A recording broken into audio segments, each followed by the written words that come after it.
नमस्कार दोस्तों, मैं विनीत पांडे आपको याद दिलाना चाहता हूं 5 जुलाई 1943, 5th ऑफ जुलाई 1943, एक ऐतिहासिक भाषण। जी हां, सिंगापुर के टाउन हॉल में एक ऐतिहासिक भाषण दिया गया था हमारे नेताजी सुभाष चंद्र बोस के द्वारा। और उन्होंने वहां पे एक स्लोगन दिया था, एक कॉल दिया था, जो एक बहुत बड़ा मूवमेंट बन गया, दिल्ली चलो। जी हां दोस्तों, जैसा कि आप मेरे बैकग्राउंड में देख सकते हैं, दिस कॉल, दिल्ली चलो, 5 जुलाई 1943, सिंगापुर का टाउन हॉल, हजारों की भीड़, और नेताजी सुभाष चंद्र बोस जिन्होंने यह भी कॉल दिया था, जय हिंद और तुम मुझे खून दो मैं तुम्हें आजादी दूंगा।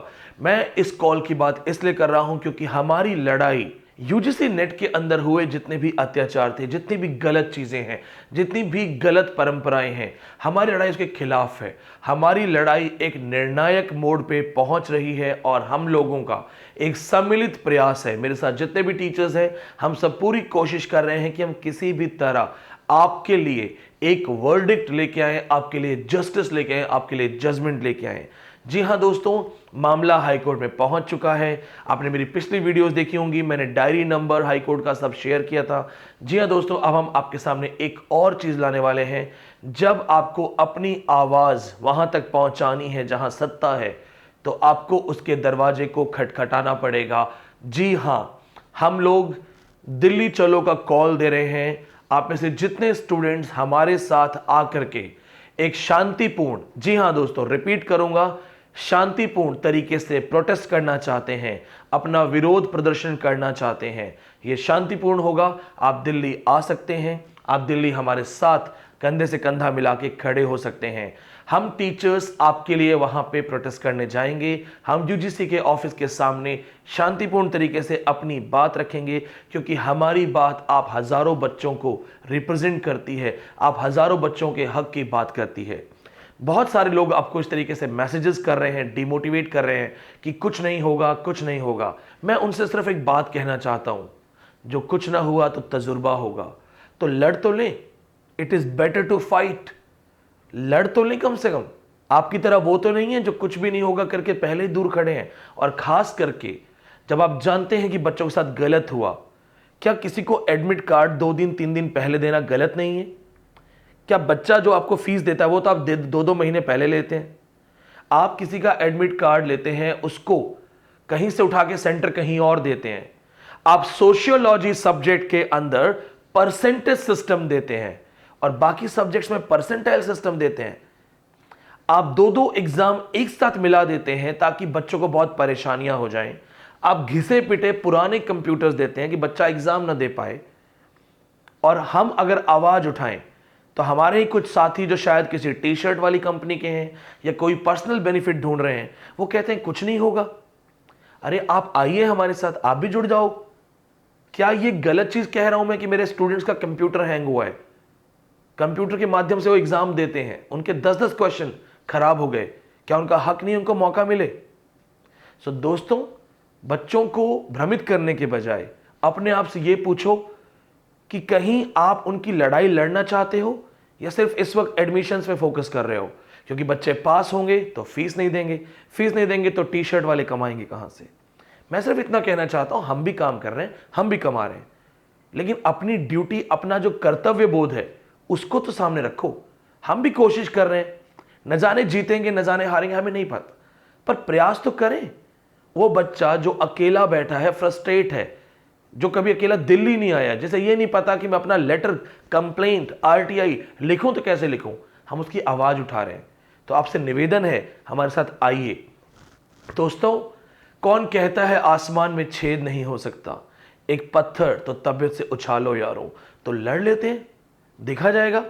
अब मैं आपको एक इंपॉर्टेंट चीज दिखाना चाहता हूं दोस्तों, कि यहां पे क्या हम बड़ी बड़ी बातें कर रहे हैं। आप बोलेंगे विनीत सर बातें बहुत अच्छी करते हैं। विनीत सर काम भी अच्छा करते हैं। विनीत सर के पास एक बहुत अच्छी टीम है। आप ये देखिएगा ध्यान से, इसको आपके सामने मैं जूम कर देता हूं दोस्तों, आपके लिए आसान हो जाएगा। माननीय पुलिस आयुक्त, इंग्लिश में this is commissioner of police.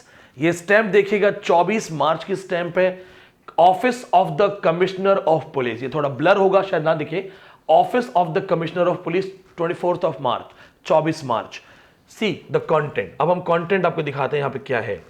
विश्वविद्यालय अनुदान आयोग यूजीसी के समक्ष धरना और प्रदर्शन। We are going for the protest in front of UGC and it is a peaceful protest. We are students, we are learners, we are teachers, we have faith in Indian constitution, we have faith in Indian government. हम शांतिपूर्ण प्रदर्शन करेंगे and after that we are going for a march. संसद भवन तक मार्च करेंगे, यानी कि we are going to protest in front of UGC and we are going to go for a march from UGC to parliament to tell that we students also belong to you. हम आपके बच्चे हैं, इन बच्चों का भविष्य भारत का भविष्य है, इन बच्चों के साथ गलत करना भारत के साथ गलत करना है। और दोस्तों हम ऑलरेडी अपनी इंफॉर्मेशन कमिश्नर ऑफ पुलिस तक पहुंचा चुके हैं। आप देख रहे हैं यहाँ पे हम कानून के साथ चल रहे हैं। इसके साथ मैं आपको बताना चाहूंगा, नोट कीजिएगा 29 मार्च 29 मार्च 9 बजे से 1 बजे, 29 March sharp 9 AM to 1 PM, this is the time of the protest. आप अगर ज्वाइन करना चाहते हैं, if you want to come with us, आप आ सकते हैं। आपसे निवेदन है कि अगर आप मार्च ज्वाइन करना चाहते हैं, if you are willing to join this protest, make sure you inform me. आपको हम फोन नंबर्स दे रहे हैं, अपना नाम, अपना सरनेम, अपना स्टेट, अपना subject, your name, your surname, your state, your subject and confirmation that you want to join, because we have simply talked about 100 students. हम सिर्फ 100 लेके जा सकते हैं। दिल्ली शहर है, बहुत बड़ा शहर है, बहुत सारी जिम्मेदारियां होती हैं कमिश्नर पे, हम हजारों की भीड़ नहीं बुला सकते, इसलिए हमें सिर्फ 100 चुनिंदा छात्र छात्राएं चाहिए। वो हमारे पास अभी भी हैं इस वक्त। अगर आपको लगता है कि आपकी लड़ाई हम लड़ रहे हैं और आप अपना समर्थन देना चाहते हैं तो आप जरूर आइए, और जी हाँ, समय मिलेगा तो हम आपके साथ बैठ के चाय भी पियेंगे। दोस्तों ये जो हमारे यहाँ साथी टीचर्स हैं, कुछ ने सिग्नेचर्स कर दिए, कुछ स्टूडेंट्स हैं, इन सारे साथी टीचर्स के साथ हम लोग 29 मार्च 9 बजे के आसपास यूजीसी ऑफिस के सामने एक शांतिपूर्ण प्रदर्शन करेंगे, आपके हक के लिए करेंगे। और हम उन हजारों टीचर्स जो इस वक्त आपको कह रहे होंगे कुछ नहीं होगा, से बेहतर हैं।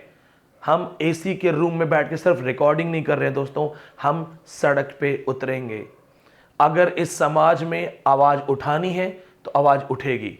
दोस्तों सिर्फ हंगामा खड़ा करना मेरा मकसद नहीं, मेरी कोशिश है कि ये सूरत बदलनी चाहिए। मेरे सीने में नहीं तो तेरे सीने में सही हो कहीं भी आग, ये आग जलनी चाहिए। Let's go for revolutions. हक की लड़ाई के लिए आवाज उठाएंगे। वो शिक्षक ही क्या जो बच्चों के हक की आवाज ना उठा सके। तो आपसे सिर्फ इतना निवेदन है, इस आवाज को, इस वीडियो को शेयर करो, लोगों तक पहुंचाओ, क्योंकि जहां पे कुछ लोग बच्चों को डीमोटिवेट करके, डरा धमका के आपकी मूवमेंट से, आपके आंदोलन से उन बच्चों को काट रहे हैं, हटा रहे हैं, आपका आंदोलन कमजोर कर रहे हैं, उन बच्चों को बताओ कि ऐसा नहीं है। जिन टीचर्स के साथ हम जुड़े हैं वो हाई कोर्ट भी पहुंच चुके हैं, वो पुलिस कमिश्नर के पास भी पहुंच चुके हैं, वो सड़क पे भी उतरेंगे। और दोस्तों भगवान न करे, लेकिन अगर सरकार नहीं सुनेगी ना तो हम भूख हड़ताल पे भी जाएंगे। सो आपसे सिर्फ इतना निवेदन है, हमारे साथ जुड़े रहिए और लोगों तक सच को पहुंचाइए।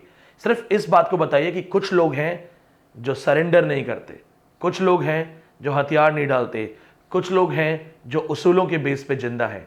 जय हिंद, जय भारत।